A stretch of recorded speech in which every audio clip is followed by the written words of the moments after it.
అమ్మగారు అమ్మగారు మీ గుండెల మీద చేసుకొని చెప్పండి. మీకు ఇవన్నీ తెలుసని బాబు గారికి చెప్పండి.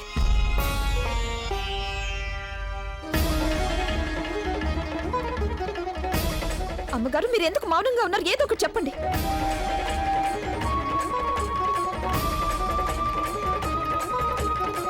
మీరు ఆ భగవంతుడి మీద ఒట్టేసి చెప్పండి. చెప్పండి బాబు గారికి.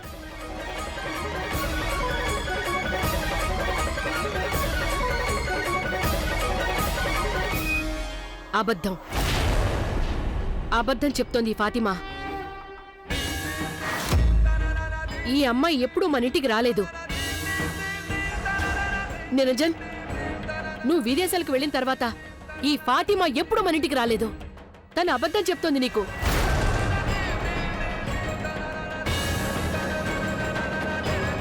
నువ్వు అసలు ఇంటికే రానప్పుడు నాకెలా తెలుస్తుంది నీ బిడ్డ గురించి?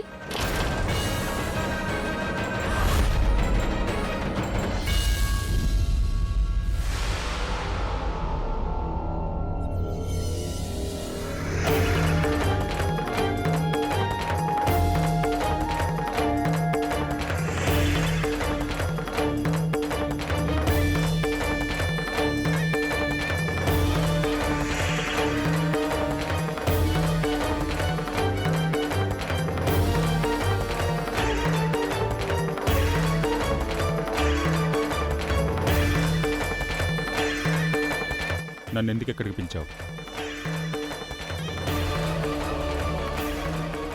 ఎందుకా? ఇక నేను నిన్ను వదిలి ఉండలేను. మర్చిపోయావా మనిద్దరం ఎంతగా ప్రేమించుకున్నామో? అమ్మగారు, నాకు తెలుసు మీ కుటుంబం విషయంలో మీకు స్వార్థం ఉందని. నాకు ఇది కూడా బాగా తెలుసు. మీరు ధర్మకర్మలలో చాలా ఖచ్చితంగా ఉంటారని. కానీ మీ భగవంతుడి పేరు మీద మీరు ఎంత పెద్ద అబద్ధం చెప్తారని నేను కల్లో కూడా ఊహించలేదు.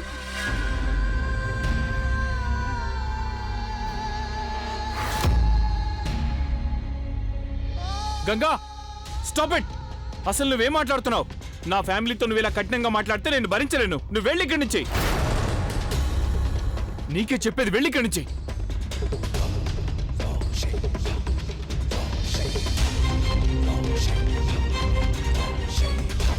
సాగర్, సాగర్ నేను చెప్పేది విను. ధైర్యం ఉంటే ఇలా మాట్లాడతావు? Just get out of here. నోటికి ఏదొస్తే అది మాట్లాడేస్తుంది. నాన్న మీద నింద వేస్తుంది, నాన్నమ్మని అబద్ధాలు ఆడుతుంది అంటుంది. గంగా, నువ్వు చాలా మారిపోయావు. ప్లీజ్ వెళ్ళి ఇక్కడి నుంచి వెళ్ళిపో. Just get out of here. Just get out of here. ఇదంతా చేస్తుంది ఇదిగో ఈవిడి కోసమా? ఈవిడ నీకు 4 రోజులుగానే తెలుసు, అవునా? నేను నీకోసం ఏం చేయడానికైనా సిద్ధంగా ఉన్నాను. ప్రాణాలు ఇవ్వడానికైనా సిద్ధమే, అలాగే ప్రాణాలు తీయడానికి కూడా.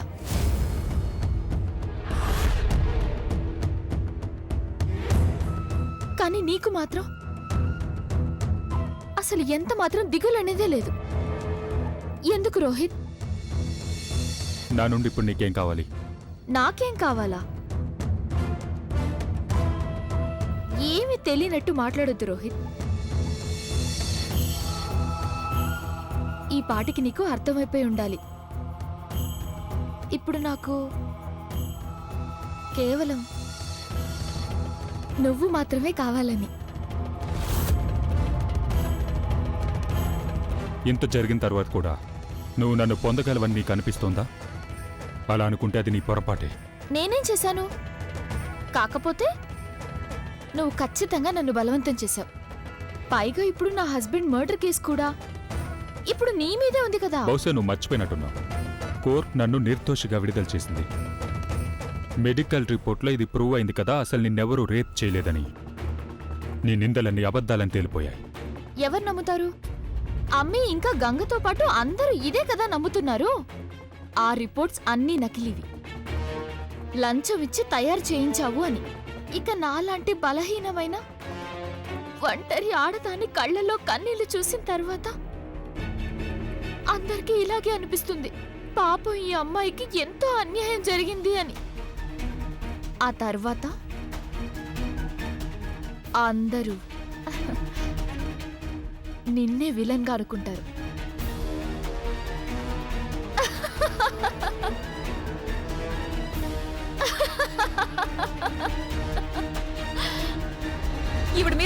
పూర్తి నమ్మకం ఉంది. ఎందుకంటే ఈవిడ కళ్ళల్లో నాకు నిజం కనిపిస్తుంది కాబట్టి. జోయ కళ్ళల్లోంచి వచ్చే కన్నీళ్లు, తన బాధను నేను చూడగలుగుతున్నాను. అది బహుశా అందరికీ కనిపించలేదేమో, లేకపోతే మీరు చూడలేకపోతున్నారేమో. నాకు నీ ఇంటికి రావాలని ఏమాత్రం కోరిక లేదు సాగర్, కానీ థ్యాంక్ యూ వెరీ మచ్. నువ్వు నాకు గుర్తు చేసినందుకు. నాకు ఈ ఇంటితో ఎలాంటి బంధం లేదని. ఇప్పుడు నువ్వేమన్నావు? గంగా, నువ్వు మారిపోయావనా? లేదు సాగర్, నేనేం మారలేదు. నేను పూర్తిగా అలాగే ఉన్నాను. కానీ ఈ ఇంటి మనుషుల్ని నేను మారిపోతుంటే చూడగలిగాను.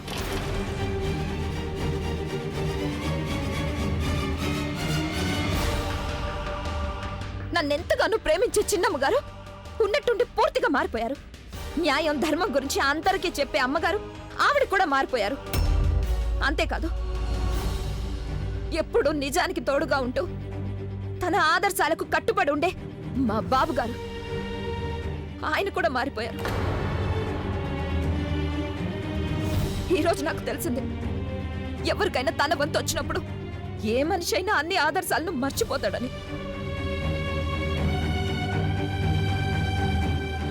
నువ్వు అనుకుంటున్నట్టుగా అలాంటిది అసలు ఏమీ లేదు. ఎవరో చెప్పిన మాటలు విని నీకు నువ్వు సొంతంగా కళ్లకు గంతలు కట్టుకున్నావు. జోయ డాక్టర్ సమీర్కి కూతురు. ఇప్పుడు నా నమ్మకం ఇంకా బలపడింది. ఎందుకంటే ఇంత నీచమైన పని చేసే అమ్మాయి నా కూతురు అయ్యే అవకాశమే లేదు. నిరంజన్, నా కూతురే నాకు సర్వస్వం. సూర్యుడు పడమర నుండి ఉదయిస్తాడేమో, కానీ నా జోయ ఎప్పుడూ అబద్ధం చెప్పలేదు.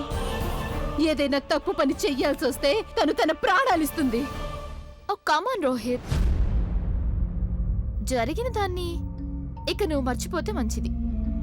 ఒక కాలంలో నువ్వు నన్ను ప్రేమిస్తున్నావు అని నా వెంట పడుతూ ఉండేవాడివి.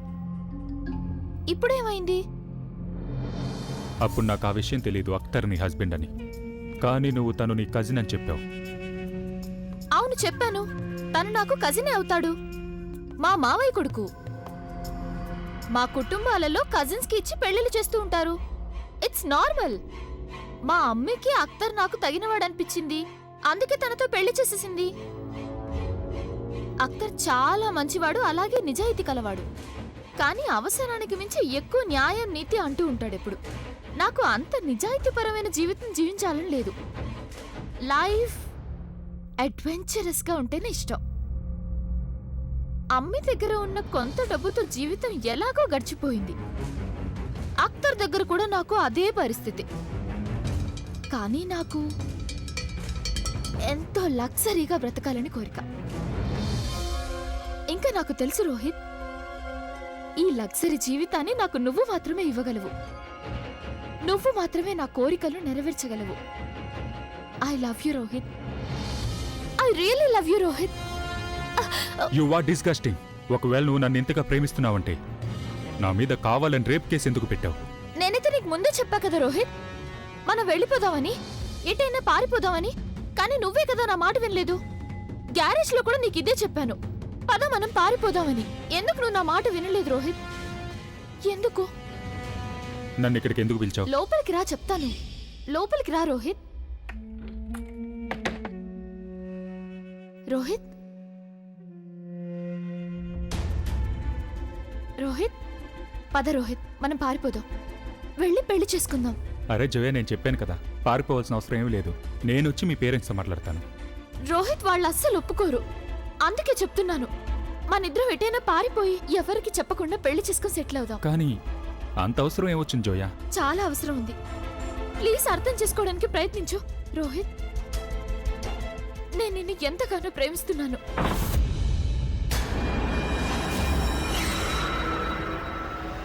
అఖ్తర్, అఖ్తర్, జోయా! అఖ్తర్, అఖ్తర్ వదలండి తన్ని. నోర్మయ్, మొత్తం చూశాను నేను. అఖ్తర్, నేను మీకు మొత్తం చెప్తాను, తనని వదలండి. నోర్మయ్, చూడు, నువ్వు తప్పుగా అనుకుంటున్నావు. నాకు తెలీదు నువ్వు జోయకి హస్బెండ్ అని. అంతా తెలుసు నాకు, అర్థమైందా? అఖ్తర్, నువ్వు తప్పుగా అనుకుంటున్నావు. ప్లీజ్ ప్లీజ్, నేను చెప్పేది విను. వదలు తన్ని. నీకు బుద్ధి చెప్పకుండా నేను వదిలిపెట్టను. నీకేమన్నా పిచ్చి పట్టిందా?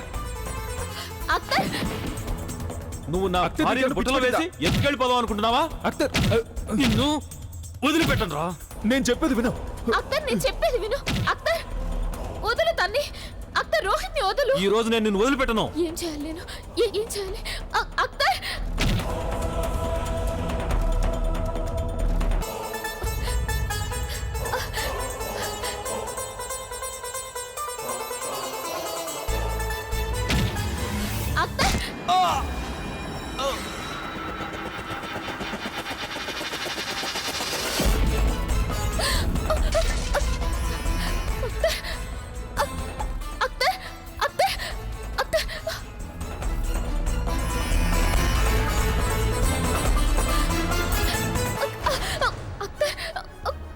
అక్తర్ ఎందుకు ఇలా చేశాను నేను? అక్తర్ నువ్వెందుకు ఇలా చేసావు? రోహిత్ రోహిత్ పద మనం పారిపోదాం. మనం పారిపోదాం. పద వెళ్ళిపోదాం. పద. అరే క్రేజీ, నీకు పిచ్చి పట్టినట్టుంది. రోహిత్ నేను చెప్పేది విను. రోహిత్ నేను ఏం చేయాలి? రోహిత్ నీలాంటి ఆడదాన్ని నేను ఈ రోజు వరకు చూడలేదు. ఇంత పెద్ద అబద్ధమా? ఏ ఆడపిల్లైనా ఎంత పెద్ద అబద్ధం చెప్పలేదు కదా బాబు గారు. ఏ అమ్మాయి అయినా స్వయంగా తన మానం మీద ఇంత పెద్ద నింద వేసుకోగలుగుతుందా? నాకు ఆ మెడికల్ రిపోర్ట్ మీద అలాగే ఫోరెన్సిక్ రిపోర్ట్ మీద కొంచెం కూడా నమ్మకం లేదు బాబు గారు. నేను పూర్తి నమ్మకంగా చెప్తున్నాను. రోహిత్ కావాలనే తన పలుకుబడిని డబ్బుని ఉపయోగించుకుని అబద్ధపు రిపోర్ట్స్ ని తయారు చేయించాడు తను. మేము ఇంత తొందరగా ఓటమిని అంగీకరించలేదు. మేము హైకోర్టుకి వెళ్తాం. జడ్జ్ నిరంజన్ చతుర్వేది తీర్పుకి సవాల్ చేస్తాను నేను.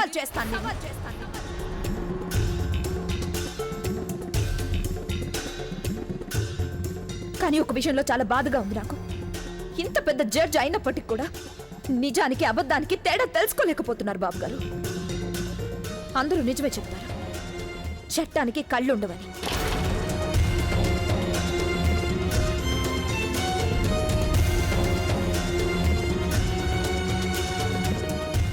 పదండి ఫాతిమా గారు.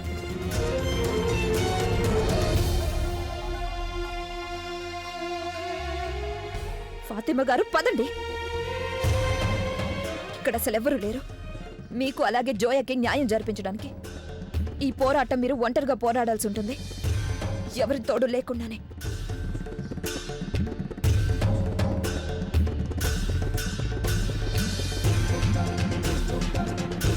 పదండి ఫాతిమా గారు.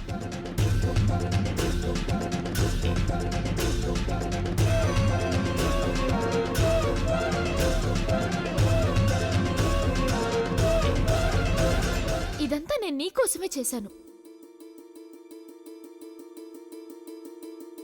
ఎందుకంటే నేను నిన్ను ఎంతగానో ప్రేమిస్తున్నాను రోహిత్. సరే అని చెప్పు రోహిత్.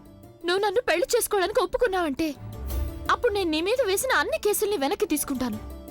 హైకోర్టుకి కూడా వెళ్ళను నేను. ప్రామిస్. ప్లీజ్ రోహిత్, నా మాట విను. ఏం ఆలోచిస్తున్నావు నువ్వు? సరే అని చెప్పు ప్లీజ్. ఆగు రోహిత్.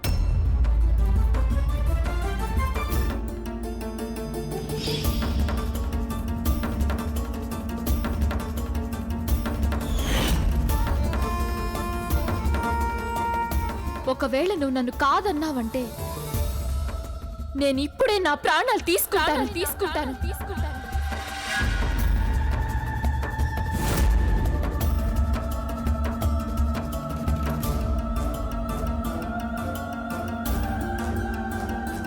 నీలాంటి అమ్మాయిలు ఎవరి కోసమో నీ ప్రాణాలు ఇవ్వడం ఎప్పటికీ జరగదు. నువ్వే ఒకరి ప్రాణాలు తీయగలవు. బాధపడాల్సిన విషయం ఏంటంటే ఇందులో నువ్వు నీతో పాటు గంగని కూడా ఇన్వాల్వ్ చేసుకున్నావు. ఎంతో నమ్మకం పెట్టుకుని తను నీ మీద. కానీ పాపం తనకి తెలీదు, తాను ఎవరి కోసం అయితే న్యాయ పోరాటం చేస్తుందో తనకంటే పెద్ద మోసగతి ఈ ప్రపంచంలో ఇంకెవరూ ఉండరని.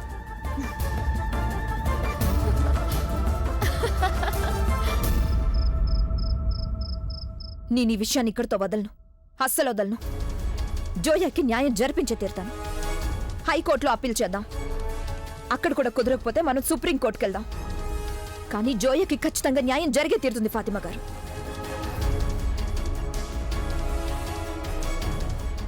రేపు నేను వెళ్ళి జడ్జ్మెంట్ పేపర్స్ తీసుకొస్తాను, హయ్యర్ కోర్టులో అప్పీల్ చేయడం కోసం.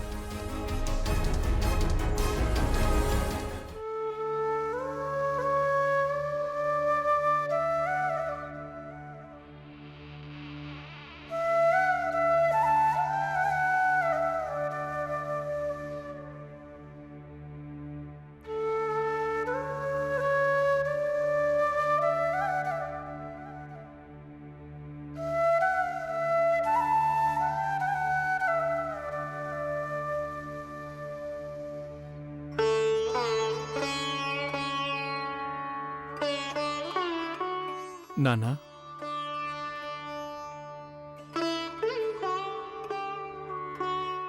మేము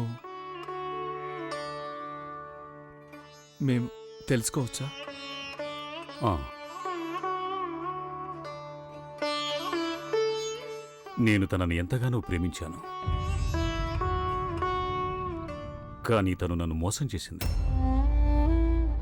అలాగే తన కూతురు గురించి నాకు అసలేమీ తెలియదు. అలాగే ఫాతిమా ఏదైతే చెప్పిందో, తను నాకు ఎన్నో ఉత్తరాలు రాసింది అని, అవన్నీ నిజం కాదు, అన్ని అబద్ధాలు, నాకేమీ అందలేదు. కానీ ఆశ్చర్యపోవాల్సింది ఏమిటంటే, ఇన్నేళ్ల తరువాత తనకి ఈ అబద్ధం చెప్పాల్సిన అవసరం ఏమొచ్చింది?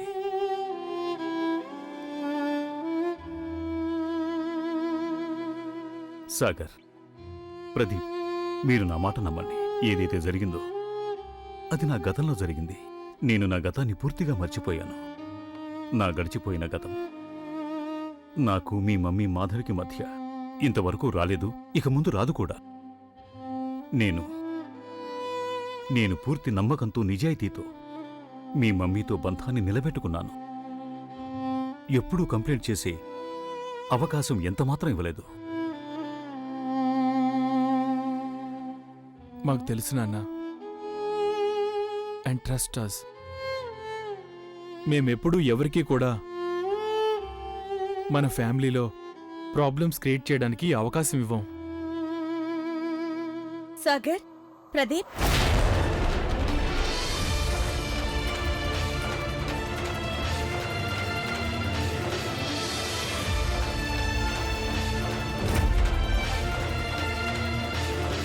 ఇల్లంతా ఇంత చీకటిగా ఉంది, మీరిక్కడున్నారా? ఏమైంది?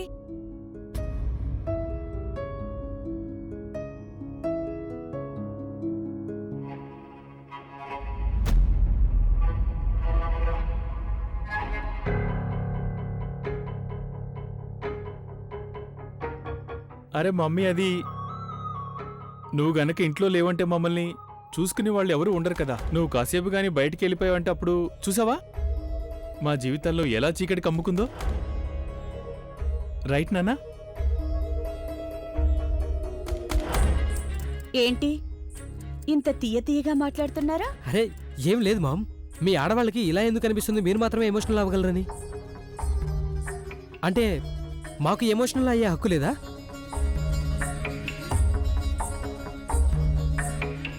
సరే చెప్పండి, మార్కెట్ నుండి ఏం తీసుకొచ్చారు? అరే మేము టైలర్ దగ్గర నుంచి వస్తున్నాం. మార్కెట్ నుంచి కూరగాయలు తీసుకొచ్చాం, ఇంకా ఆలు కూడా. అలాగా? ఆలునా? అయితే మరి రేపు లంచ్కి మీరు ఆలు వండి పెట్టండి. ఇక నువ్వు కిందటిసారి ఆలు ఎలా వండావో అచ్చం అలాగే వండాలి, సరేనా? బోలెడని బఠానీలు వేసి.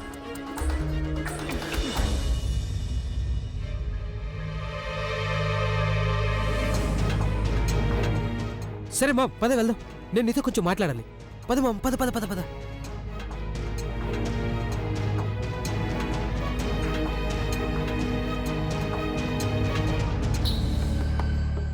నాన్న, మమ్మీకి దీని గురించి ఏమీ తెలియకూడదు. ఆవిడ చాలా సెన్సిటివ్. ఇది తెలిస్తే మమ్మీ అస్సలు తట్టుకోలేదు. చూడండి నాన్న, జరిగిందేదో జరిగిపోయింది అంతే. ఇక ఈ విషయాన్ని ఇంతటితో ఆపేయండి.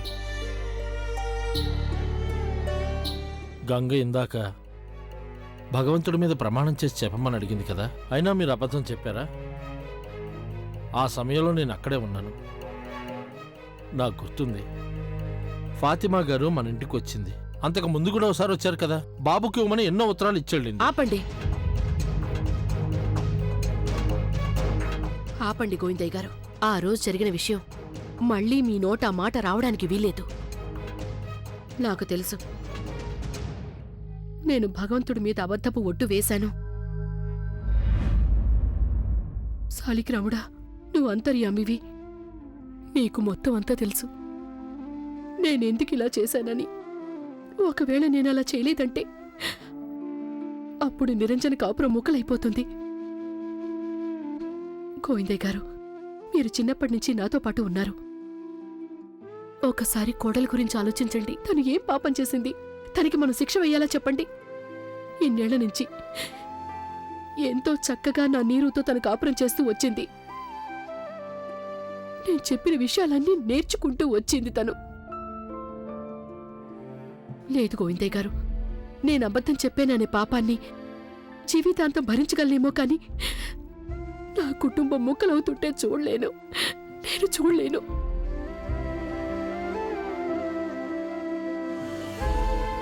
మీకు అర్థమైందనుకుంటాను.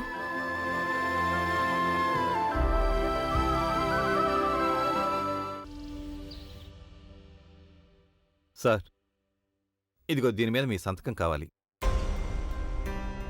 మేడం బయట వెయిట్ చేస్తున్నారు.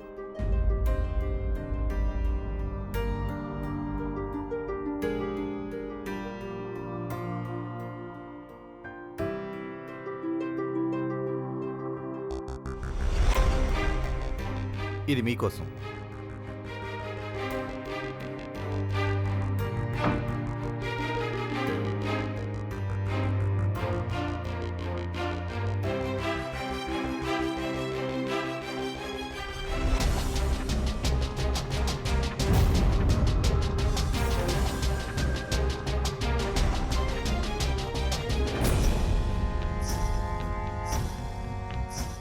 Zoya date of birth 17th August 1991. ఇదెలా సాధ్యమవుతుంది? అవును మిస్టర్ నిరంజన్ చతుర్వేది, జోయా నీ కన్న కూతురే.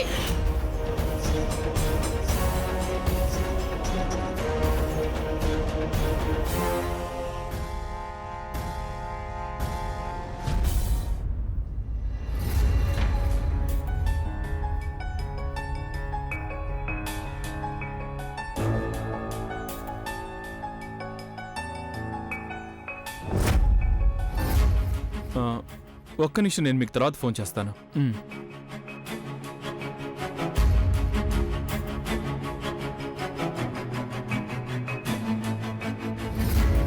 ఈ పేపర్స్ హైకోర్టులో అప్పీల్ చేయడం కోసం.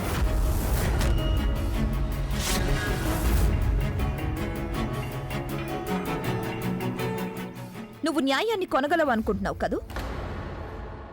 లేదు మిస్టర్ సాగర్ చతుర్వేది, నేను అలా జరగనివ్వను. ఫాతిమా గారికి తోడుగా ఉంటాను. అలాగే ఆ అమ్మాయికి కూడా.